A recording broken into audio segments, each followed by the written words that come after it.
So first of all, who am I? My name is Rui Romano. I work on the Power BI product group, more specifically in the Power BI CAD team, where my role is to make sure that customers are successful with Power BI, and we are mostly focused on the, I say, the largest enterprise customers in the world, and we learn from them. We are their voice within the product group, and ultimately our ultimate goal is always to scale what we do, either through presentations or solutions. So that's what, if you look into my GitHub account, you will find some Power BI solutions there, like monitoring solutions, gateway monitoring, tenant monitoring, and even something that I'm really passionate about, automation. So I do a lot of scripts. So you can look into my GitHub account for that. I live, and I'm from Portugal, and I live in Portugal. And I'm also a very community-driven person. So before joining Microsoft, I was also an MVP. So it's with great pleasure that I'm here sharing what I know with you, and I'm always happy to help.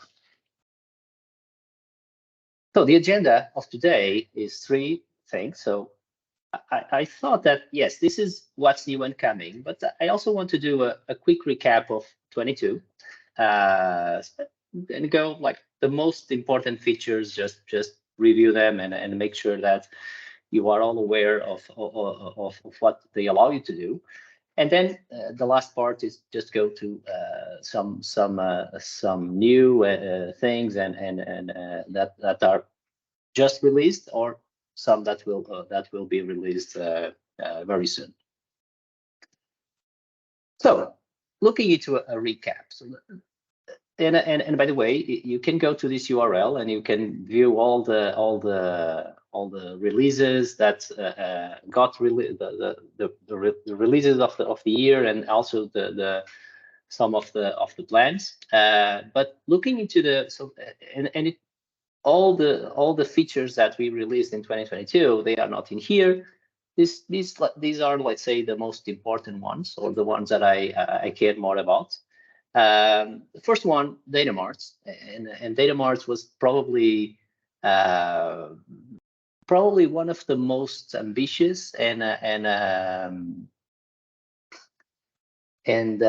important features that we released in years, because what it allows you to do, it's clearly focusing on this strategy of empowerment of the self-service user, but not only the self-service, but also it can also be for the professional, because with Datamarts, you can quickly and in a completely managed way to create an end-to-end BI solution with an ETL, a data warehouse, a SQL endpoint, a data set. And this is also something that can give you a glimpse into the future. So the web-based modeling, so all the data set is automatically generated for you, and you can edit on the web. You don't need Power BI desktop, and then you can create reports.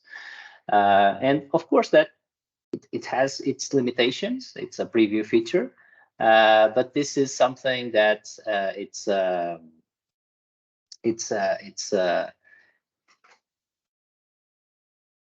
a strategy from the Power BI platform to keep investing in the empowerment of the self-service user. Then paginated reports. This was a product that before, this is the evolution of reporting services, and it was a product that some years ago, it was like stated for dead, and it's getting a lot of life, and it got a lot of investment. We just released something, or I think in the middle last year or end of the year, the formatted tables. So this is something that allows you to, in the browser, to create a paginated report. Those a report that is just a table that allows you to export, and it will be paginated. So it will be a solution to create the creation of a table with 1 million rows if you want. And to do that, not using the Power BI report builder, that is many times, and most of the times, a limitation, because when you want to create a paginated report, you need to know about Report Builder. And when you go to Report Builder and you are a Power BI user, it's a completely different experience. So the paginated reports and the building of a paginated report was more focused into the BI professional. And the formatted tables, it's allowing you as a self-service users to create a paginated report without the need to go to the report builder. You can do everything in the browser. Then things like the PowerPoint integration, so you can integrate Power BI into PowerPoint. The optimized ribbon, and this is, and from talking to customers, sometimes they don't realize what the hidden gem that this is. Because the optimized ribbon, one of the most important things that it does, it gives you the ability, for example, to pause the visuals. So as you can see on this on the image, you can pause visuals and it can build your report without sending any query.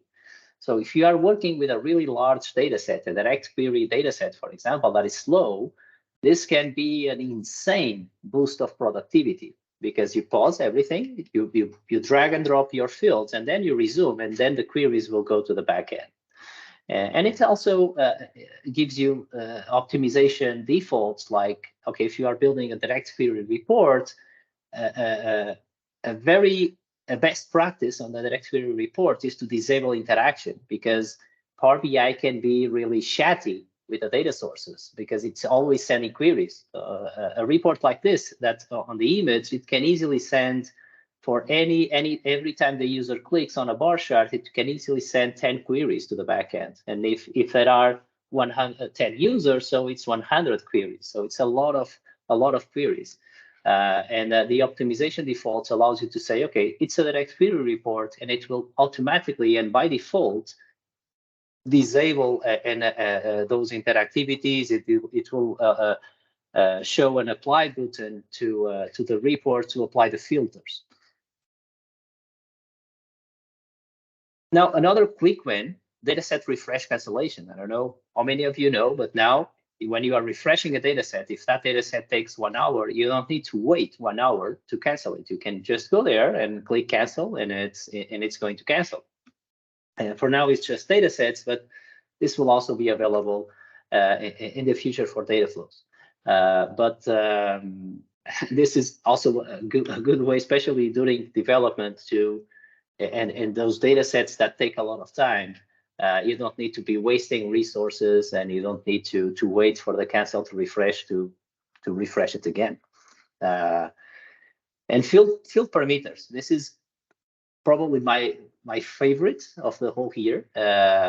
This is something that it's like for people like me. By the way, I'm really lazy, and this is just for the lazy people. So people that, instead of building a report with tons of bookmarks, you use a field parameter, and you can do it in minutes, and you don't need to spend 1 hour building that report with all those bookmarks. So what field parameters allows you to do is, let's say you have a bar chart like this, and you want to change the field that is on the y-axis. You want to change from product to category.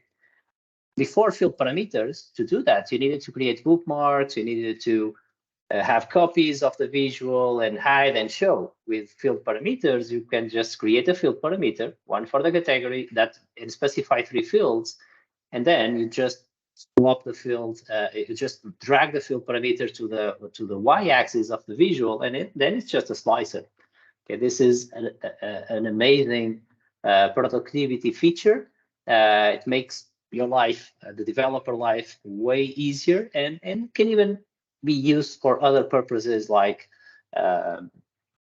multi-language reports, because you can change, if you have let's say a product table, and you have the English name, and you have the French name and the Portuguese name of a product, you can change the name so you can have a field parameter for the languages, and then change the fields with that field parameter.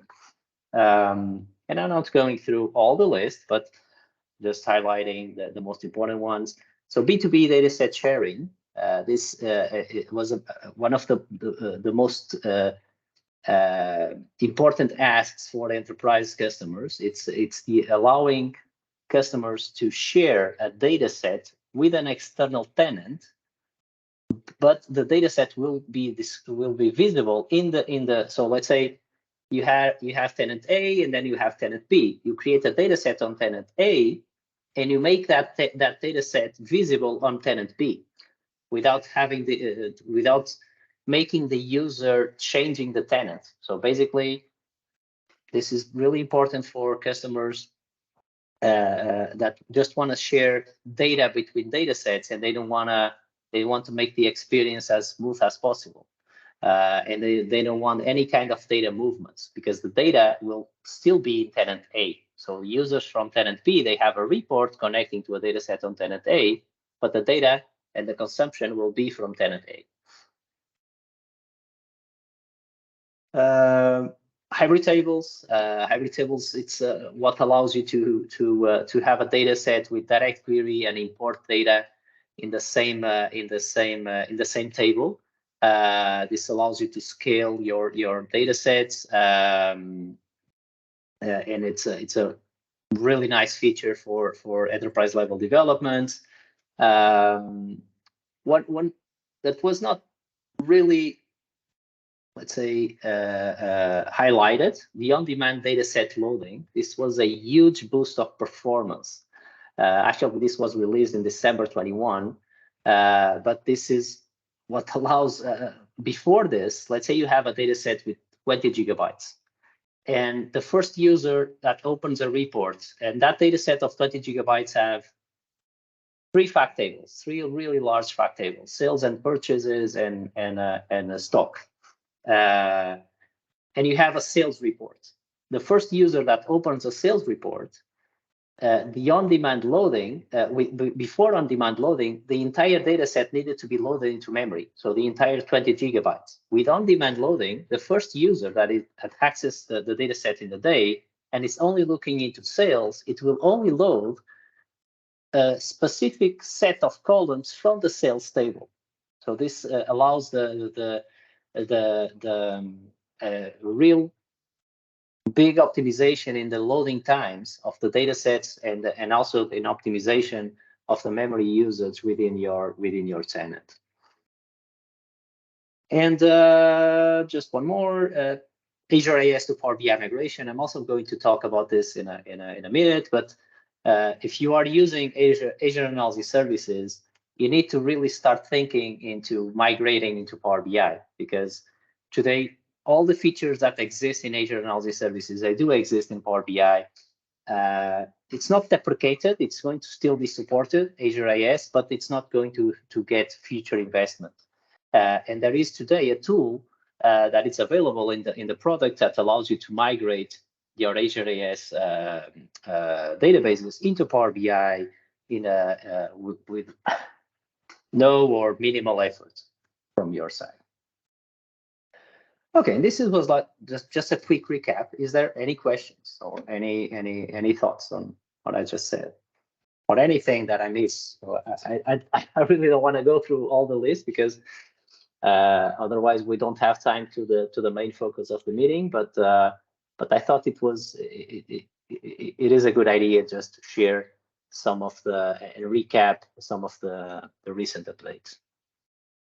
Thanks for that, Rui. Any burning questions on stage?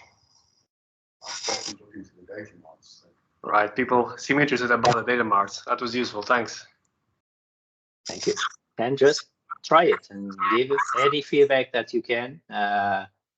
It's a really awesome feature. If you think that behind the scenes, this is in a completely managed way, without in minutes or in seconds, you can create an ETL solution with Power Query, a data warehouse with an Azure SQL DB behind the scenes with a SQL endpoint that you can query from whatever tool that connects to SQL. And at the same time, the data set is also generated for you, and you have a web-based modeling experience. It's a lot of stuff in the SQL feature, and it's definitely worth trying. Okay, so let's move forward. before talking about the features, how can you know about what's coming in Power BI? So the first thing that if you want to know what are the Power BI product group plans, you need to go to the release notes. We usually release notes every semester, and a semester for us, it starts in October. The first semester is from October to March. The second semester is from April to September. We just released the wave one of the release notes of 2023. So if you open this link, it's on the deck. I can share the deck in the end. You will see what we are planning for the next for this next semester that will end in September. So this is the best place. If you want to know what are the product group plans, this is where you need to come. And we are going to talk about some of these things. There are sometimes features, and especially small features, that they are mentioned only in the blog. They don't go to the release notes, but they are released. Sometimes are features that they came from an enterprise customer, and it's something that the product group needed to give priority. Some things are announced in the social media or at conferences, and it is also important for you to get an idea that Power BI releases every week, and there are a lot of minor changes and updates and bug fixes, and sometimes even small features that go into the product and you don't know, because Power BI releases every week. Every week there is a deployment in production. And it's also important to mention that there are some features and some functionalities that they are not mentioned, and they don't go into the release notes because they are too secret to mention. There are NDA. They are strategic for Microsoft and for the product team. And there are some things that we cannot commit to for timelines because they are too risky, and it's best just to not announce it and announce the feature and put a commitment date and commit to a date that we probably are not going to deliver. I wish I could talk with you about some of the secret stuff that we are building, but I can't. But we do our build. There will be some very nice news in the next following months. So let's talk about what's coming. So bringing Power BI to the masses. So Power BI will, and I'm sorry if this is already there. I think it's not, but sometimes I get confused about what's released and what's not released. I have access to multiple environments, but Power BI will be included in the Office 365 installer. The idea is to reduce the deployment effort for IT. So Office 365 users starting with this will start, the plan is to start with E5, but it's to go to E1. So if you have an E1 license, Power BI Desktop will just be installed out of the box and by default for you. Of course, more installations, more users, but the whole goal of this is to minimize the effort to deploy Power BI within the company.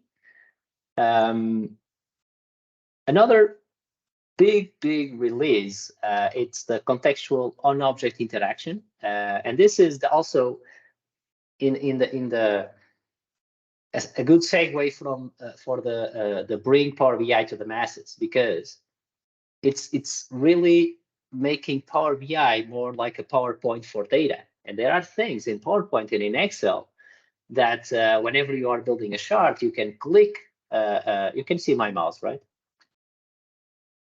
You can click on a series and you can change the color of the series. You can click on the title, you can change the color of the title. You don't need to, because today in Power BI, when you want to build a visual, you click on the visual, you go to the formatting pane, you go to the field pane, but the idea of the contextual on-object interaction is to click on a visual, and then you have an on-object interaction when you click on the objects of the visual, and everything is, you have like this pop-up that will show within the visual that will allow you to change the properties of what you are selecting. And not only that, it will also allow you to it will be smart in a way to give you a better suggestion of the best visual for the fields that you just selected. As you can see on this image in the bottom, if I select category and sales, this will suggest the best visualization type for this set of fields. Okay, but the whole goal of this is to make Power BI more accessible, more easier to use, especially for newcomers, and also for professionals, also more efficient. Okay, because one thing is if I want to change the color of this line chart, one thing is going to the property pane, searching for color, selecting the color. Other thing is just selecting the line and changing the color. It's way more productive.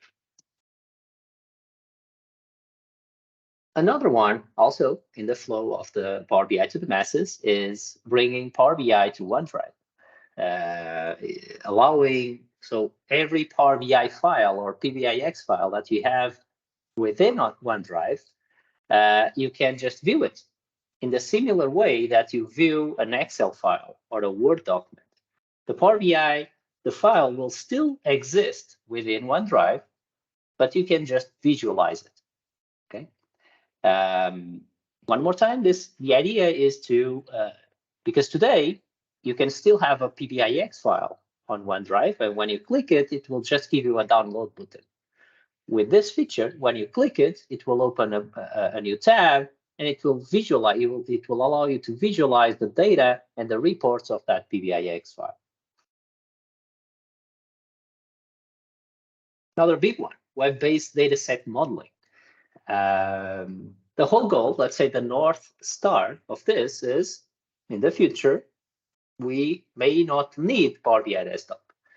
I still think that's, to be honest, I think it's a faraway future. But in the meantime, why not? We can have a lot of functionality in the web, and also make gain a lot of productivity, because and doing things like creation of measures, managing the roles, changing the relationships, applying the formats, collaborative experience, because it's in the web, you can have multiple users working on that data set. And this is a feature that will also allow a user that works on Mac or on a platform that does not support Power BI Desktop to also do development work. This will take time to be like a full-blown desktop functionality, but the first, by the way, this is already on private preview. So if you want to test this, you can talk with your Microsoft account and see if they can enable this for you. And for now, it's still limited. So creation of measures, editing a measure, changing the security roles. But just this it's a big thing, because let's imagine you can publish the base data set, and you can have 3-4 developers or business users or self-service users creating the measures, and they can all do this at the same time. You don't need to go to desktop. Another situation, you have a really large data set that you want to change a measure, and you want to change it now. You cannot wait to go through the whole DevOps lifecycle, and it's not even in DevOps. So you don't need to go to Power BI Desktop, download the file, republish it again just to change a measure. So you can do it directly in the browser, directly in the web. And this is definitely something that we are going to keep investing. Okay. Now, visual improvements, and this is a big one. Okay, this is a big one because, and I can tell you that there is and I will share a video from my colleague Miguel Myers. He just did a talk, I think yesterday or 2 days ago, talking about the plans, and this is going to be huge. But the visual improvements, things like Azure Maps and the maps. Today in Power BI, we have like 4 map geographic visuals. So you have the shape map, you have the big map, you have the the Azure map. The idea is Azure map will rule them all. So it will be a single visual with all the features. So if you want to do mapping, single visual, and every feature that you need, it will be in that visual. And we really want to make sure that we get the geo mapping or the geographic visualization right in Power BI, because it's comparing. There are still some gaps, and there are still some limitations, and the whole goal is to make the story of Power BI mapping better, and we do here, and we are going to make it better. Field parameters, I already talked about it, so it's a productivity boost. The building of interactive reports gets a lot easier.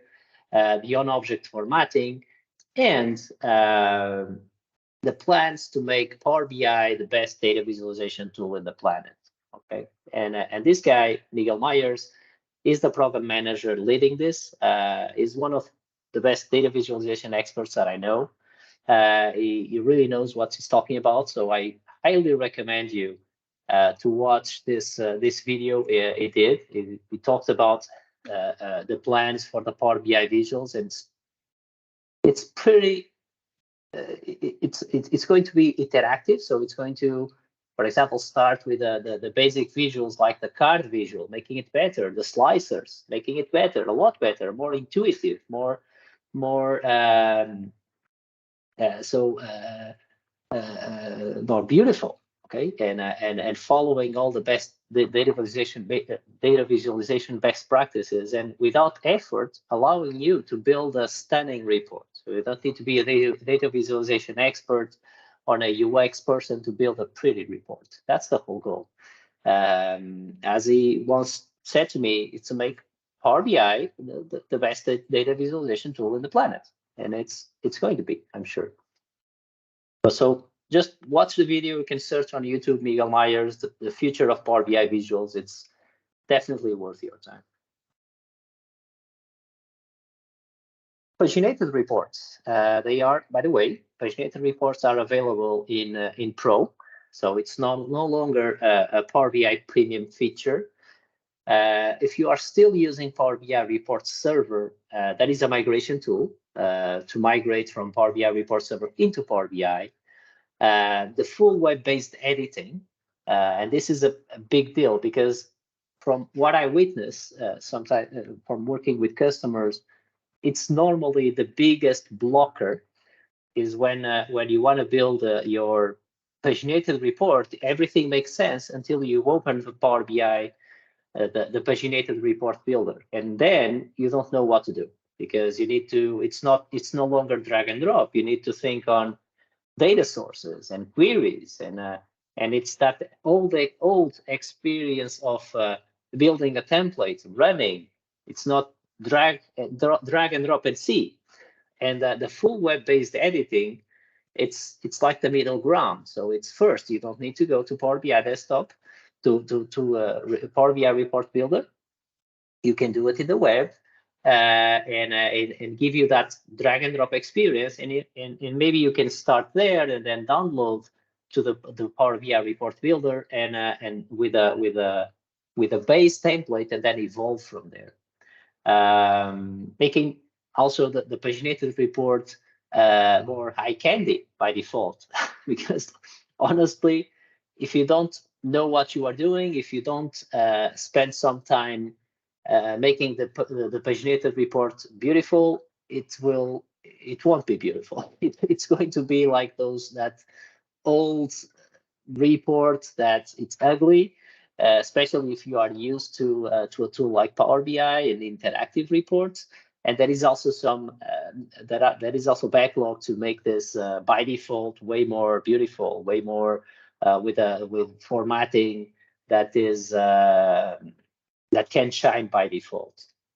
And because you can, the real advantage of the paginated report versus the interactive report is you can control everything. So you can make stunning reports with paginated reports, but problem is it gives you a lot of work. And last but not least, subscriptions. So, for example, being able to create a subscription where each recipient will receive a different report. So it's like the previous, let's say, data-driven subscription. So you can say John will receive a report for the US, and Paul will receive a report from France with one subscription. You don't need to create multiple subscriptions for that. And Power BI Desktop. So one of the main things we are going to do this year is allowing you to create calculation groups within Power BI Desktop. So no longer need to go to Tableau Editor to create a calculation group. View and edit files directly from the service. Specifically, today, if you have a report on the service and you want to change it, you need to download it, edit with Power BI Desktop, and republish. The idea with this update is to just open and connect to the file that exists within the service, change it, and save it in the same way that you do it with a file or a PowerPoint presentation or an Excel file on OneDrive. The optimized ribbon, I already talked about it. It's going to get enhanced. Accessibility improvements, keyboard navigation, high contrast to the especially to the diagram view, and also this edit relationships improvements. So today, when you, especially on direct query, and when let's say you are connecting to a big data source, the relationship when you open the relationships and when you want to edit something on the relationships, it's going to send queries to the data source. So that is some investment here to make this experience better, faster, allowing multi-selection if you want to change all the relationships from both direction to unidirection without forcing you to go relationship by relationship. And I'll just pause, otherwise I'm just throwing slides here. Is there any question? I still have like more 10 slides of this to show and talk, but I just want to pause there and see if there are any questions. No questions at this stage. I'll ask something. There was something. Just like drink his water. Actually, I'll ask something. You showed us earlier this edit in place experience. I don't know how to refer to it. This PowerPoint-like editing experience for visuals, which is something that was released last year and attracted quite a lot of attention. Is there a timetable for that? You know, for the release, that is. You are talking about this. Exactly. I really don't want to commit on times. I can tell you that it's soon. Okay. We thought we were going to get you. We didn't. Sorry. We thought we were going to get a commitment from you, but we didn't. That's fine. No. That's not up to me. But let's say that's above my pay grade. Okay. Thank you. But it's soon.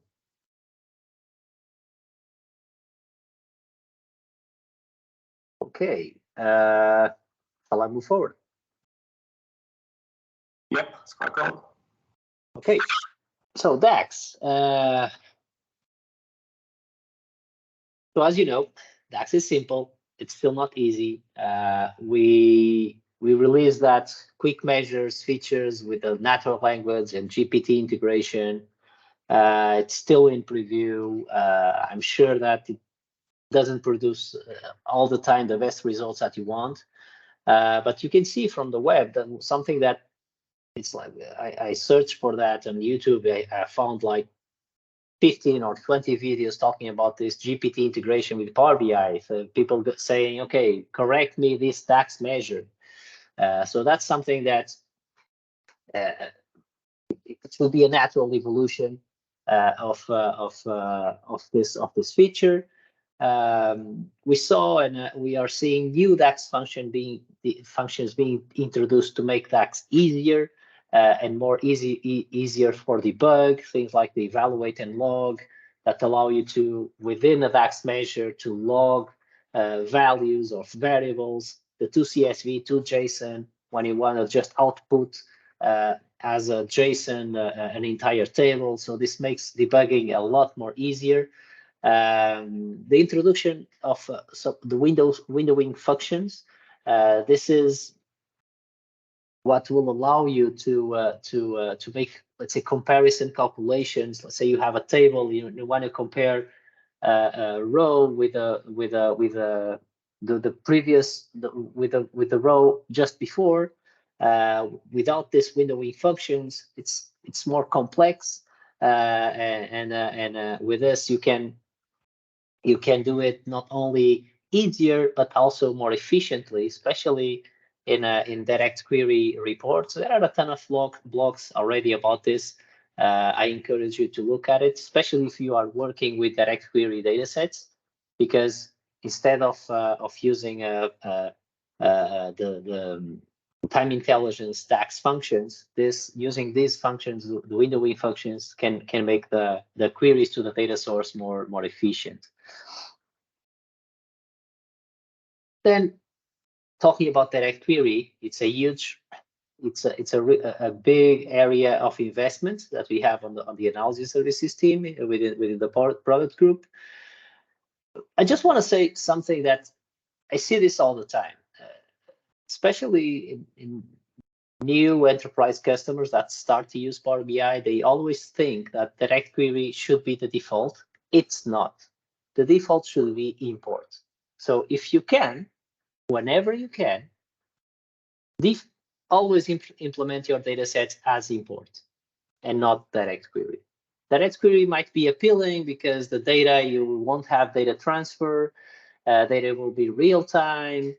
But honestly, the size of the data and also the real time, you do have some good workarounds. You can actually you can make Power BI hold a lot of data, billions or trillions, and you can have smart ways to refresh your data set, incremental refresh or partitioning, to make the data set more near real time, or of course not real time, but near real time. And then real time, it has a lot of it depends, because I can be talking to you and you say, I want a real time dashboard, and the real time for you is the data up to yesterday, or data up to the last 4 hours, because the data source, the data warehouse, is not going to have new data. It's only going to have new data every 4 hours or every hour. So you can somehow work around that. But import should also be the default. So it's like, and I think this expression is from Marco from SQL BI. It's like comparing a pace car with an F1. Now there are other reasons for direct query, like security centralization. So you do want to centralize all your security in the data source because your company forces you to do it. Then this is, let's say, the most difficult one to work around, because if you want to you might need to duplicate the security within the Power BI, but most of the times that's one thing that you want to do. So the security that you have on the database, it's different than the security that you want to implement to your business users. But yes, Power BI is going to continually improving direct query. We just saw last year horizontal fusion, and horizontal fusion is reducing the amount of queries that go to the data source, because a single visual in Power BI, especially if that single visual has a lot of measures, it can generate 10 queries to the SQL data source, for example, to the SQL server. And horizontal fusion is analyzing the query, parsing the query, and realizing that, okay, if you are telling me to go and find products with color blue and products with color pink, I will go and do one query and get both, and then do the calculation on Power BI. And also, one thing that it's not very public, but it's something that you can also do today is the storage engine query. So by default, Power BI will issue the queries to the backend in sequence. So let's say you have 10 queries to execute on SQL. So that you have a visual, a table, and that table will generate 10 SQL queries to your Synapse database.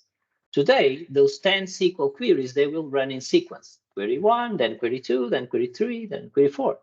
With parallel storage engine queries, and this is a compatibility, you need to change the compatibility level, and that is a parameter on the dataset that you can change. You can make this parallel.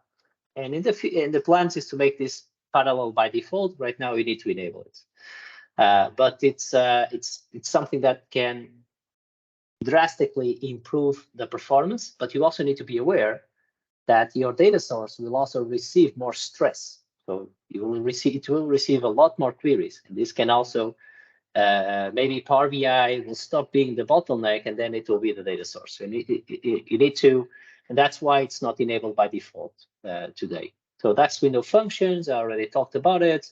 Better development experience with the Optimize tab, and things like the auto ags and improvements on the engine. So we also released an improvement on the top end to avoid to pass through the query filters to the top end when you are using direct query.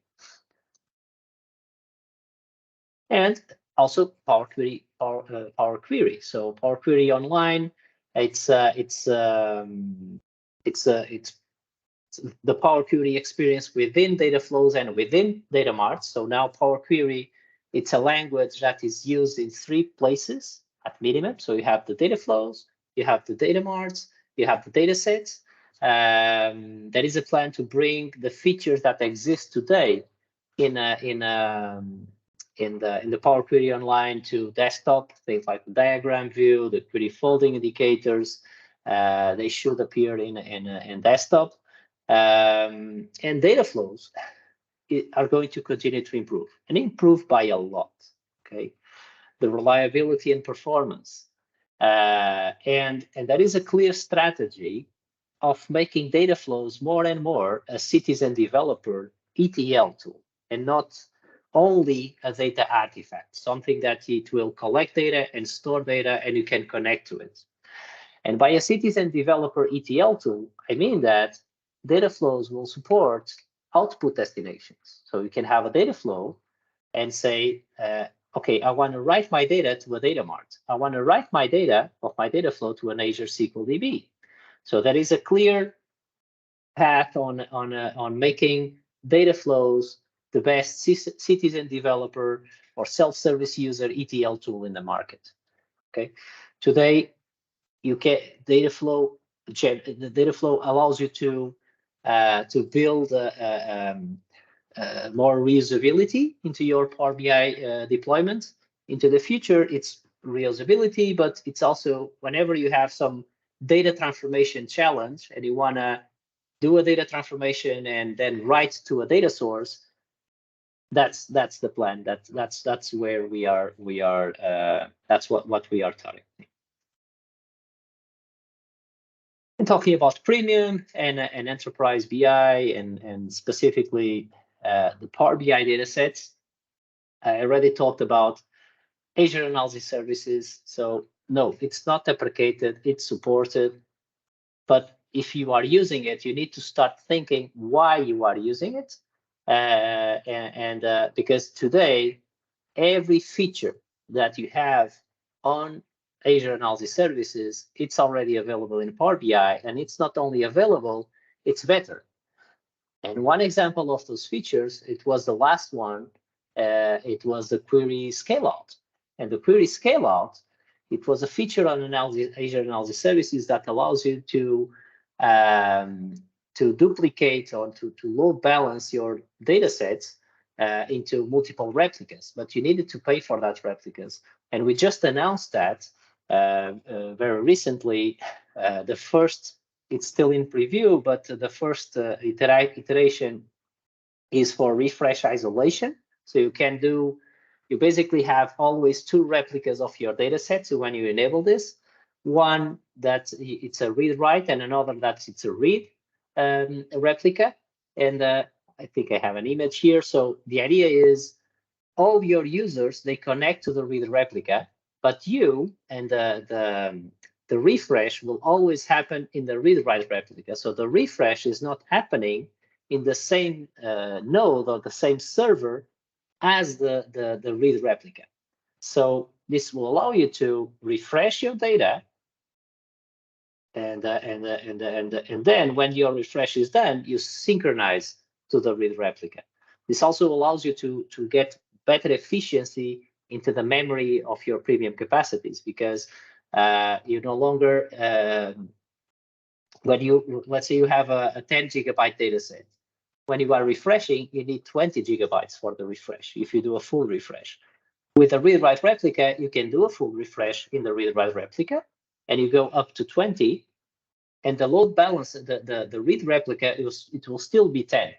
Okay, so without the read replica, if you are refreshing, then in the same node, you'll be consuming not only the memory for the refresh, but also the memory for the queries. So you may run out of memory sooner, and also you will get a performance impact.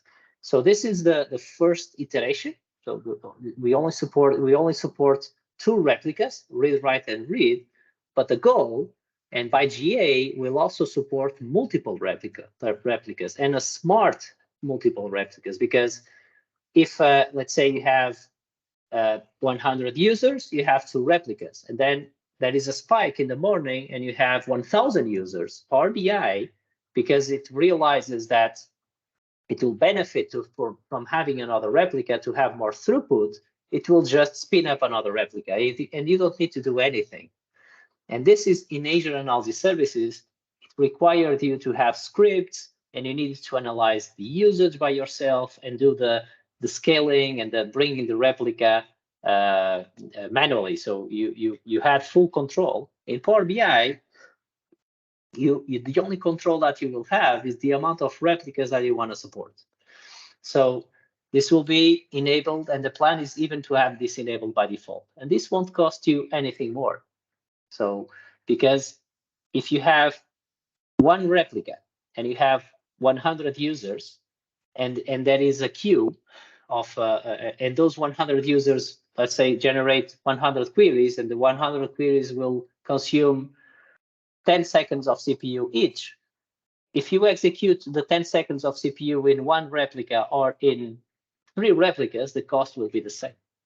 Okay? So this shouldn't bring you extra cost at all. This will just bring you more performance into your data sets with a lot of users. Okay. And last thing that I want to talk, and I know that I'm already running a little bit out of time, is administration. So if you had a Power BI administration, there will be some important news for you. The first one is finally there will be tenant monitoring. So the feature is called admin monitoring, and it will allow you to, without doing anything, there will be a workspace that will appear in your tenant called admin monitoring. You go there, and there will be reports and data sets that you cannot change, you cannot delete, with the usage data from your tenant. So who is seeing what? What's the most active user? What's the most active report? What's the most active data set? Another one is tenant setting delegation. And this is what allows you to, for example, today, if you want to disable Excel, you need to disable Excel or you want to only allow export Excel to a group of users. You can do that. There is a tenant setting that you go there and you say only group A as the permission to export to Excel, but it will be for all the workspaces. With tenant setting delegation, you will be allowed to say, okay, I only want to restrict export to Excel in the workspace salary data or financial data. All the other workspaces, whatever the user, I allow export to Excel, but I don't allow it on this workspace. So this is the tenant settings that today they are at the admin level. You will be able to delegate those tenant settings to the workspace and to the capacity. This one was released last week, the My Workspace governance. So before this, if the admin, if there was someone that left the company and he wanted to access his My Workspace, it was not possible. Now it is. So now you can, as an admin, take over the My Workspace, and as an admin, view that My Workspace and delete content or change the content or download the content that exists within the My Workspace. This is really important for admins, and it also allows you to set the default capacity, the default premium capacity for all the My Workspaces.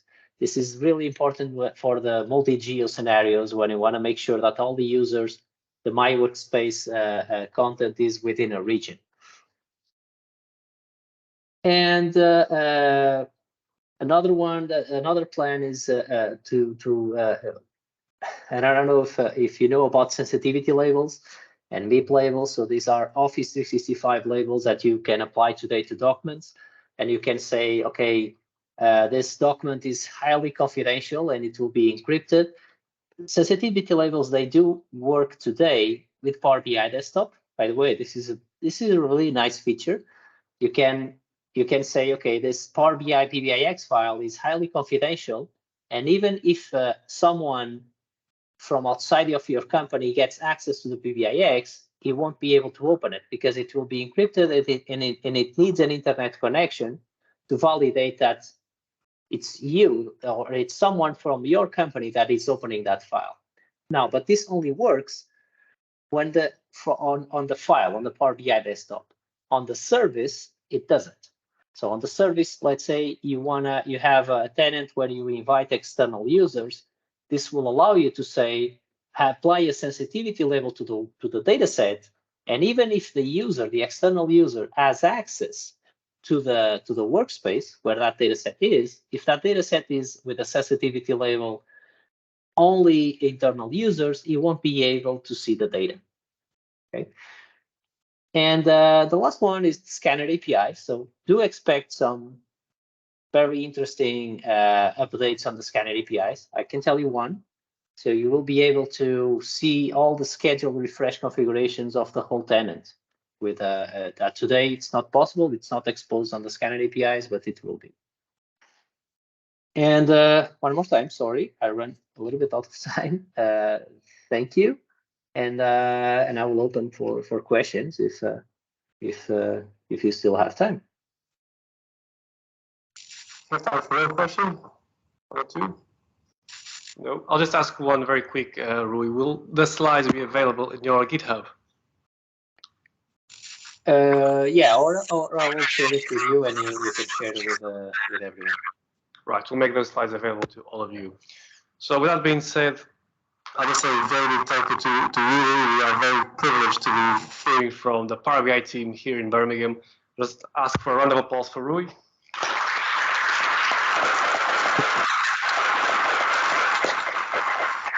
All right, for those in the room, we have peace in the back, I think. Yep. So Rui, sorry you can't join us, but perhaps in the near future we'll have you in Birmingham. Yeah. I will love to. Thank Cheers. you. Thank you all. Bye.